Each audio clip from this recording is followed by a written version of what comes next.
Des embruns aux fleurs de jardin. Ici, le parfum ne se porte pas seulement, il raconte une île.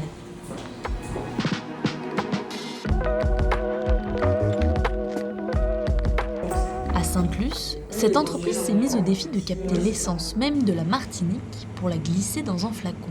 Alors Parfums des Îles, c'est une histoire de famille, donc c'est une entreprise familiale qui est née en 1996. C'est très solaire. On a bien le côté exotique. La particularité en fait de Parfums des Îles, c'est de donner en fait cette sensation caribéenne, de faire voyager nos clients à travers des fragrances exotiques qu'on ne va pas retrouver forcément en métropole.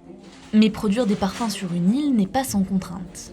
En 2009, en pleine crise sociale, la marque doit remplacer l'alcool cosmétique importé et créer alors sa propre base. Sa signature, c'est un alcool issu de la distillation de la canne à sucre martiniquaise.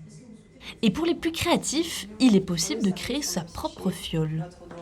On a créé le bar à parfum aussi pour pouvoir donner aux gens la possibilité de créer leur propre fragrance. Avant d'atteindre les étagères, chaque parfum passe par un long travail de formulation. C'est ici, dans le laboratoire de la boutique, que les idées prennent forme. C'est assez doux. Les équipes du marketing proposent un concept, les chimistes le traduisent en odeur. Un processus rigoureux, encadré par les normes européennes. On a les bases parfumées, l'alcool et de l'eau. Donc ça forme le jus de parfum, le jus. Enfin, dans le jargon, ça s'appelle un jus. On le met au congélateur pendant 48 heures à peu près. Une fois que c'est en glaciation pendant 48 heures, on met le parfum à macérer minimum 21 jours. Ça peut aller plus longtemps, c'est comme le rhum ou le vin. Ça peut durer plus ou moins longtemps. Et ensuite, on passe au flaconnage. Selon la complexité du parfum, la création peut prendre plusieurs mois, parfois jusqu'à 1 an.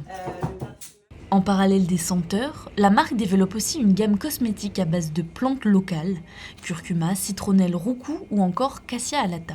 Et en fait, chacune va avoir des propriétés vraiment superbes pour l'été, notamment au niveau du bronzage, des activateurs de teinte.